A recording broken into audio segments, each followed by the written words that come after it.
السلام عليكم ورحمة الله وبركاته. تعالوا النهاردة بقى نعمل مع بعض الكرنب. جبت كرنبتين كده وقلت اخزنهم معاكم. تعالوا نشوف هنعملهم ازاي. اول حاجة لما تشتري الكرنب عشان تعرفي ان الكرنبة حلوة اضغطي عليها كده من النص.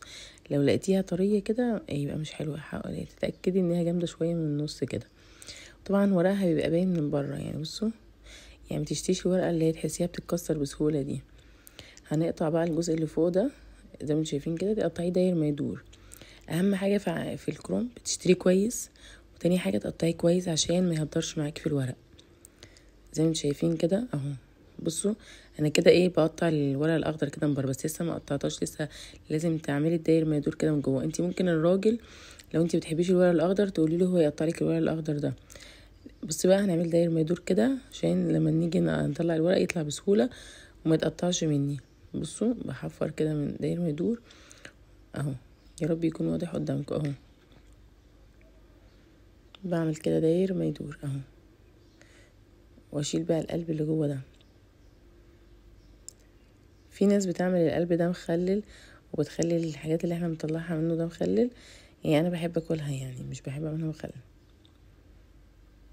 بيبقى طعمها حلو. عايزه اقول لكم يعني هنطلعها كده في طبق اهو، وهنبدا بقى اوريك الورق ازاي هيطلع. بصوا بس اكدي بس انتي طلعتي الجزء اللي هو بيبقى يعني سميك شويه كده، اللي هو القلب بتاعها يعني اهو. خلاص كده خلصت القلب، هبدا بقى كده اطلع الورق.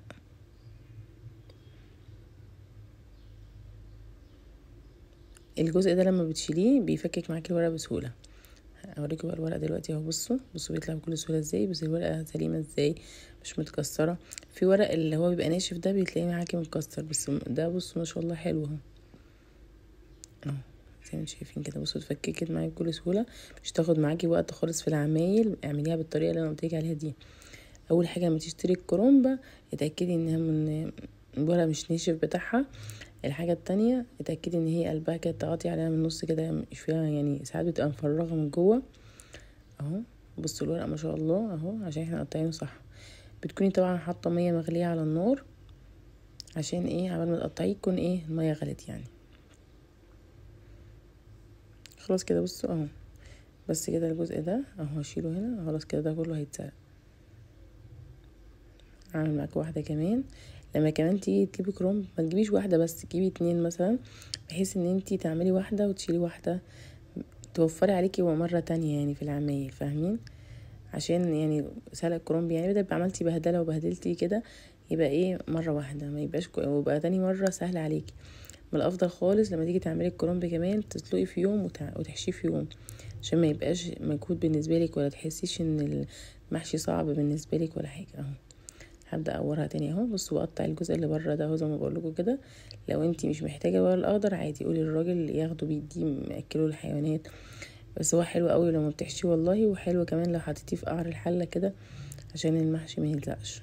خلاص اهو هبدا اقطعه كده داير ما يدور اهو زي ما انتم شايفين كده.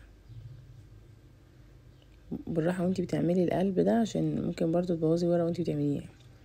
خلي ايدك كده في القلب من جوه مش من على الحرف عشان ما تبوظيش. انا بس هحط هنا شويه كمون على الميه عشان لقيتها بدات تغلي. كمون مهم قوي جدا لانه بيساعد ان الكرنب ما يتعبكيش يعني.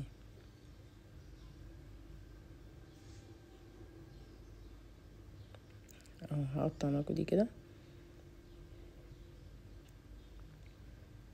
بصوا انا كده اهو شلت الورق الاخضر اهو. هبدا بقى اعمل القلب من جوه. بجيب السكينه كده وفي الدايره اللي موجوده دي، الدايره اللي موجوده انتوا شايفينها دي كده، بقول لكم الدايره تبداي تدخلي في المكان ده، في المكان الدايره ده، وتعملي حواليه اهو. ايوه كده زي ما انتوا شايفين. يا رب يكون واضح قدامكم.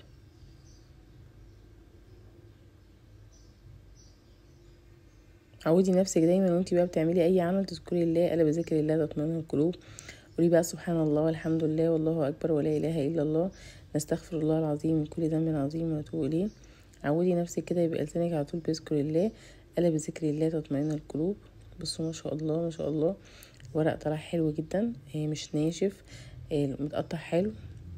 هوريكي كمان ازاي تسلقيه حلو وازاي تقطعيه حلو عشان ما يهدرش معاكي في الورق وتفرزيه بقى. يعني احنا جايين داخلين على الشتاء، فالشتا بنحب نعمله الكرنب، فمن الافضل بقى ان انتي كده تجيبي لك بقى كده الكرنب في الشتاء، وتبقي عامله 2 ب2 كده، ايه تخلص واحده تحطي واحده مكانها، بحيث بعد كده تحشي بسهوله يعني. دول لو في حد يعني بيحب المحشي جامد يعني. خلاص كده شلت القلب اهو.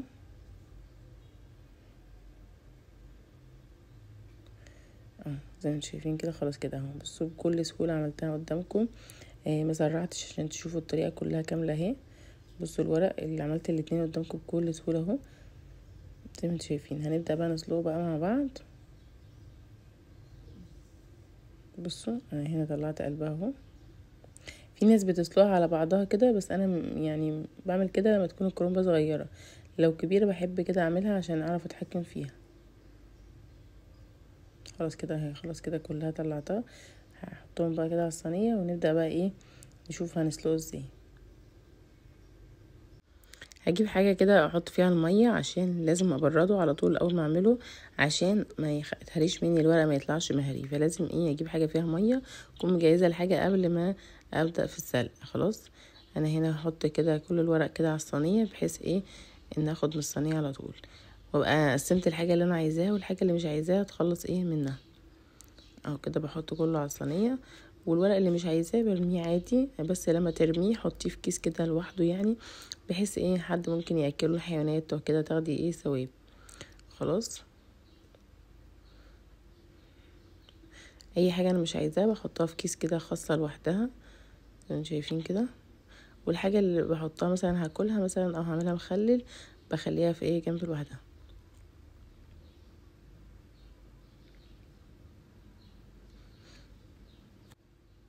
خلاص دول كده هتخلص منهم كده، ويلا بينا بقى نسلق الكرنب.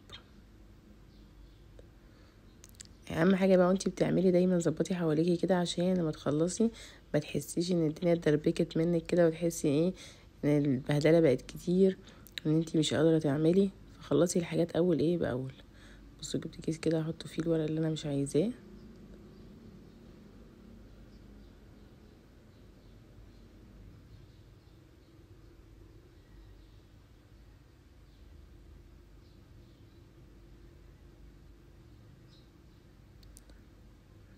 احطهم كده على جنب كده، عشان تخلص منهم. ولما اخلص يبقى الحاجه سهله بالنسبه لي. يعني بوريكي ازاي لما تعملي ما تكركبيش حوايجي كتير وتلاقي الدنيا مبهدله، لا، عشان لما تخلصي ما يبقاش وراكي حاجات كتير. هنجيب بقى كده الصينيه اللي انا حطيت عليها الورق، عشان ابدا اخلي كل حاجه جنبي كده عشان يبقى السلق سهل. ده كميه الورق اللي احنا عملناه ما شاء الله اهو. هنبدا بقى نسلقه مع بعض، وهنشوف هنقطعه ازاي.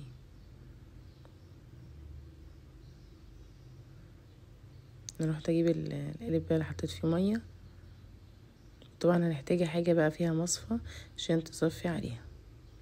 بصوا كده جبنا كده مصفى، حطينا عليها برضو حاجه كده عشان تنزل فيها الميه. وجبت الجزء اللي فيه ميه اهو، مليته ميه اهو. وهبدا بقى كده اسلق بقى. خليكم معايا كده اهو. انا لما بسلق الورق خلي بالك لما تسلقيه عشان الورق ما يتهريش منك. لازم الحاجات دي كلها تبقى قدامك كده. هقولك بقى هنعمل ايه. انا بس كنت موطيه النار عليها شويه، وهحتاج المقصوصه عشان استخدمها في التقليب والتصفيه بيها. خلاص كده عشان يبقى حاجاتك معاكي كده. ويلا بينا نبدا بسم الله. هنبدا نسلق بقى كده. انا ببدا بالورق الابيض، عايزه تبداي بالورق الاخضر اللي يعجبك يعني، ما بيختلفش. هو الورق الاخضر بس بياخد سوا شويه اكتر من الورق الابيض. فانا هبدا بالابيض كده. انا مش حاطه حله كبيره عشان اتحكم كده في الحاجات كلها على البوتاجاز، يبقى كلهم قدام عيني. لكن انتي حابه تكبري الحله عادي يعني، هتنجزي بسهوله يعني. بس انا كده بحب اعمل كده يعني في حله صغيره، بحيث ان اعرف اتحكم وكله في نفس الوقت يعني. اعرف اطلع الورق واحطه في ميه يبقى كله قدام عيني عشان ما تعبش. فاهمين؟ الورق مش بياخد 5 دقايق على النار، يدوبك بياخد كده تقلبتين، لان الورق ده هشيله في الفريزر، فلما الفريزر نفسه بيطيبه زياده. فانتي بقى لما تسلقيه ما تسلقوش جامد يعني، يدوبك كده ياخد تقلبتين كده في الميه، واروح مطلعه على طول. انا ما سرعتش هنا الفيديو عشان يبقى واضح قدامك يعني، عاملاه بالراحه جدا عشان يبقى واضح قدامك كل حاجه يعني. ده الوقت الطبيعي بتاعي وانا بعمل. خلاص كده اهو. بصوا قلبته تقليبه كده من فوق وتحت عشان اتاكد ان هو من فوق وتحت خد نفس الطياب، وهبدا اطلعه.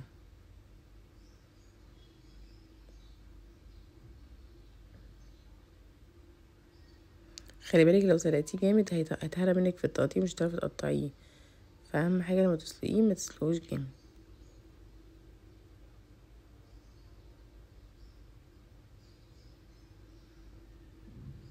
بصوا بصوا هسيبه بقى يصفي كده شويه، واحطه بقى في المصفى يصفي، لانك لو حطيتيه على الميه البارده اللي احنا حاطينها دي الميه هتسخن بسهوله، واحنا يعني عايزين ايه نستخدمها شويه يعني. انا بغيرها يعني كل مثلا كم مره بروح مغيرها لما بحس انها سخنت. بسيب الورق كده يصفي واروح على طول حاطاه في الميه الساقعه، مش بسيبه يصفي كتير، يا دوبك ايه حاجه صغيره كده.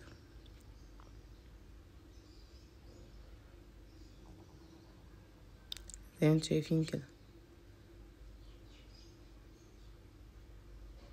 لما بيطلع برضو يبقى عايز يطلع على مصفى عشان يصفي الميه دي، عشان الميه دي ايه يعني احنا مش عايزينها لما نفرزوه يبقى فيه، عشان الميه دي تعمل تلج لو شلتيها فيه، وهتساعد ان هو يتهرى. فاحنا هنجيبه مصفى نطلعه برضو في مصفى عشان ايه ما ينزلش ميه ويبقى ناشف. نجيب بقى كمان مصفى.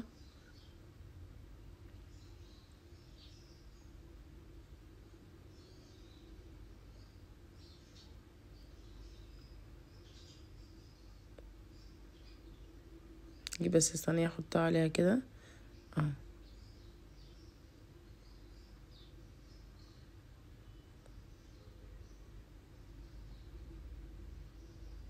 هبدأ اطلع الورق، خليه يصفي بقى كده. ده الورق اللي بارد اهو. هطلع الورق كده بقى، ده اللي هو خلاص بردته، هحطه في المصفى كده يصفي المية عشان ما يتهريش مني. اهم حاجة التصفية تبقى كويس عشان ما يتهريش منك وعشان تقطعيه بسهولة.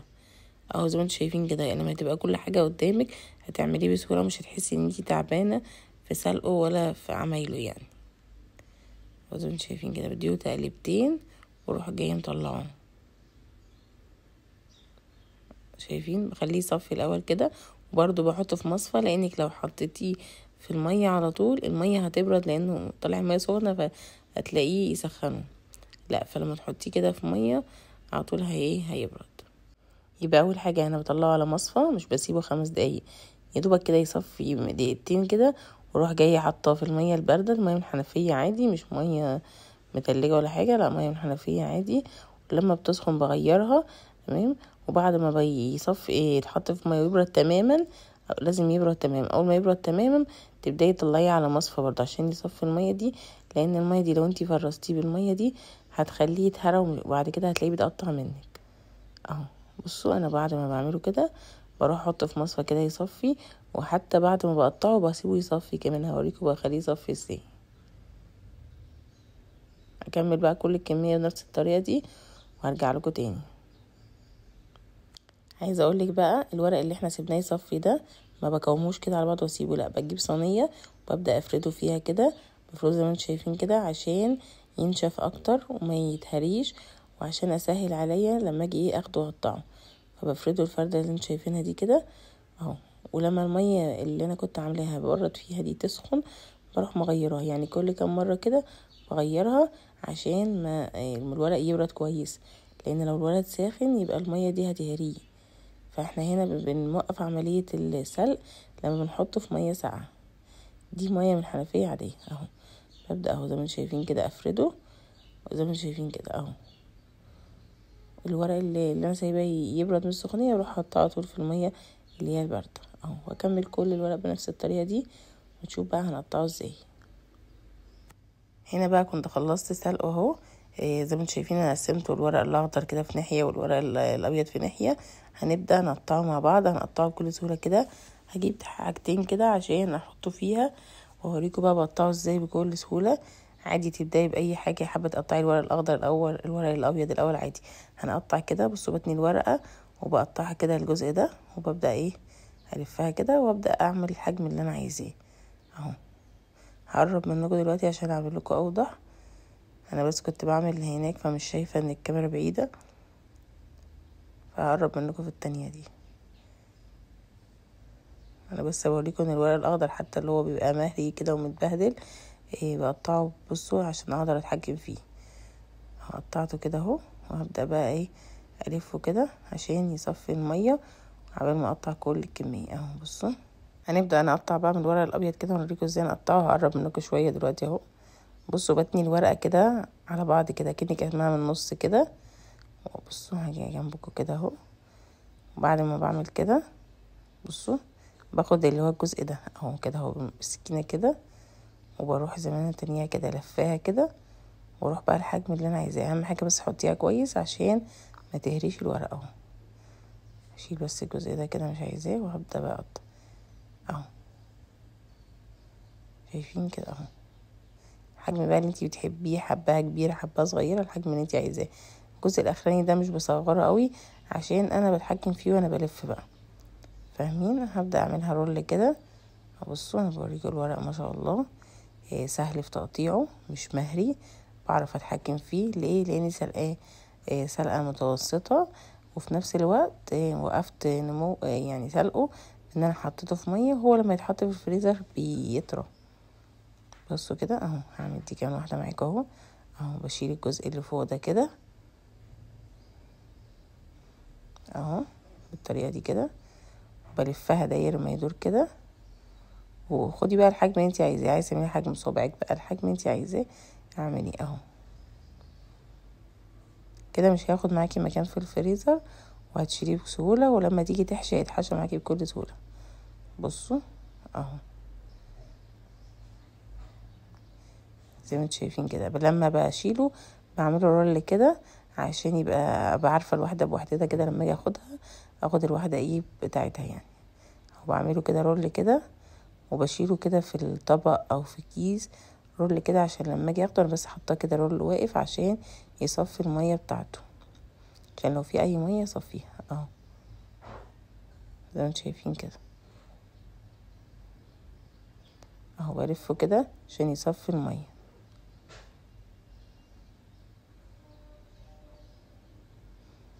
اهم حاجه يصفي الميه، عشان الميه لو هتعمل تلج وهتبوظه يعني، فاحنا عايزين نحافظ عليه اهو بالطريقه اللي انتوا شايفينها دي كده. هكمل بقى كل الكميه بنفس الطريقه دي. جربوها بقى وقولوا رايكم في التعليقات. اتمنى فيديو النهارده يكون عجبكم. لو عجبكم بقى متنسوش اللايك والشير وسبسكرايب، ودعمونا بقى عشان يوصلكم كل جديد. واترككم في رعايه الله وامنه. هقول لكم بقى في امان الله. هسيبكم بقى كده مع الطريقه مع الكامله كده هكمل معاكم.